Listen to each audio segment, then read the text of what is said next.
میں آتا ہے ایک صحابی نے پوچھا یا رسول اللہ مسلمان سے فلاں گناہ ہو سکتا ہے؟ فرمایا ہاں، کبھی خواہشات کا غلبہ ہوتا ہے، فلاں گناہ ہو سکتا ہے۔ میں گناہ کا نام اس لیے نہیں لوں گا کہ لوگ پھر ان حدیثوں کا غلط مطلب سمجھتے ہیں، لوگ سمجھتے ہیں کہ یہ گناہ بھی کر لو تو کچھ نہیں ہوتا، حالانکہ یہ ایک مثال سے سمجھایا جا رہا ہے۔ انہوں نے دوسرے نمبر پہ پوچھا یا رسول اللہ فلاں گناہ ہو سکتا ہے؟ فرمایا ہاں وہ بھی ہو سکتا ہے۔ کبھی انسان ہے توبہ کر لیتا ہے، روکتا ہے انسان اپنے آپ کو، لیکن ممکن ہے، ممکنات میں سے ہے۔ فلاں گناہ ہو سکتا ہے؟ فرمایا ہاں وہ فلاں بھی ہو سکتا ہے۔ صحابی نے پوچھا یا رسول اللہ مسلمان جھوٹ بول سکتا ہے کبھی؟ فرمایا نہیں، یہ نہیں ہو سکتا۔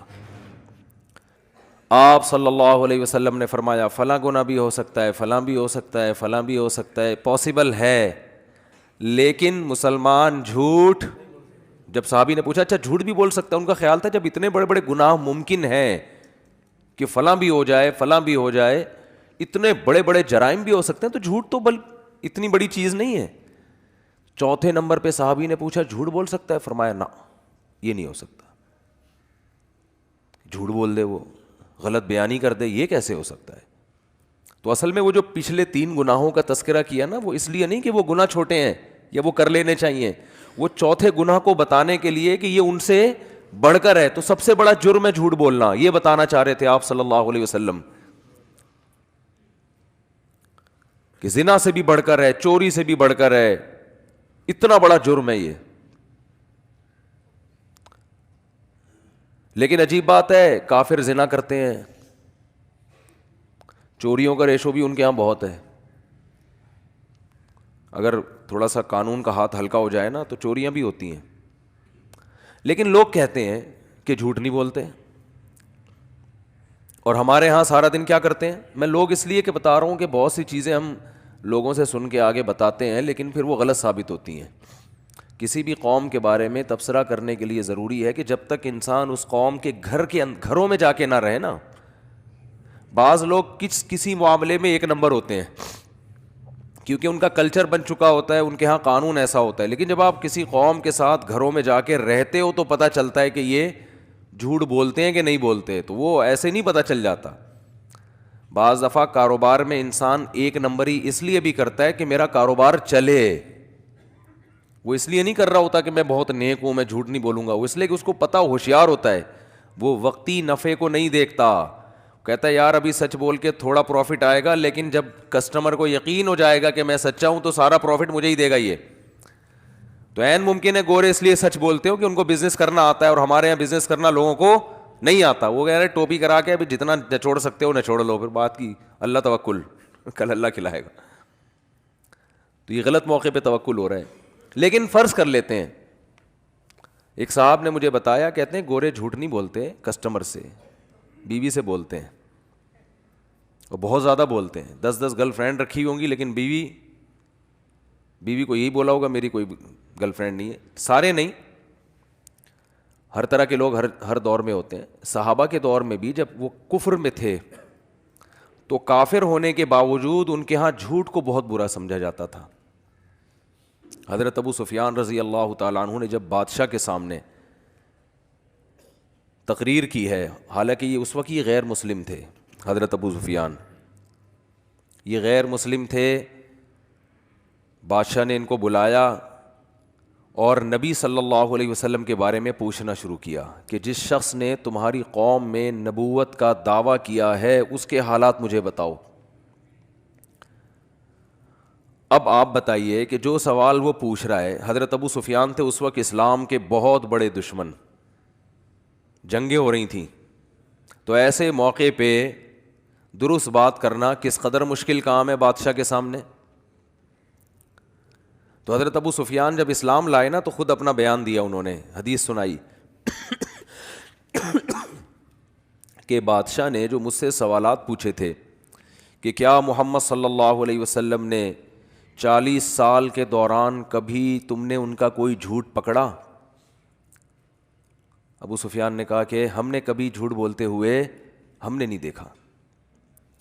تو اس ہرقل نے کہا کہ ایک آدمی نے زندگی میں کبھی جھوٹ نہ بولا ہو اور ایک دم بولنے پر آیا تو اتنا بڑا جھوٹ کہ میں خدا کا نبی ہوں، یہ کیسے ہو سکتا ہے؟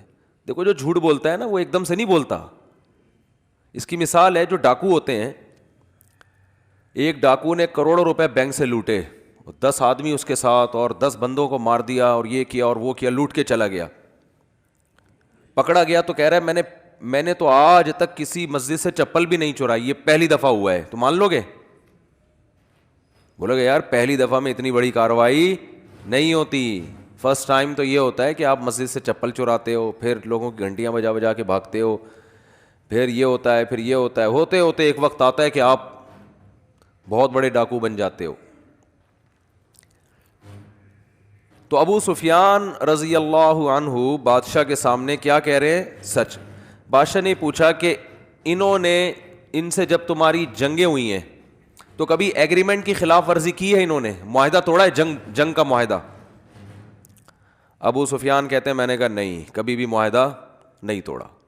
ہاں ابھی ہمارے اور ان کے درمیان ایک معاہدہ چل رہا ہے, اس کا مجھے نہیں پتا. یعنی ان کو ایک تھوڑا سا موقع مل گیا کہ ابھی آزمائش باقی ہے. تو حضرت ابو سفیان فرماتے ہیں کہ جب مجھ سے بادشاہ یہ سوال پوچھ رہا تھا, میرا دل چاہتا تھا کہ میں جھوٹ بولوں, میرا دل چاہتا تھا کہ میں, بولو نا بھائی, جھوٹ بولوں. لیکن مجھے خوف تھا کہ اگر میں نے جھوٹ بولا تو میری قوم کے لوگ جو میرے ساتھ تھے وہ بولیں گے عرب کا سردار ہو کے جھوٹ بولتا ہے, زبان خراب ہو جائے گی, اپنی قوم کا اعتماد ختم ہو جائے گا.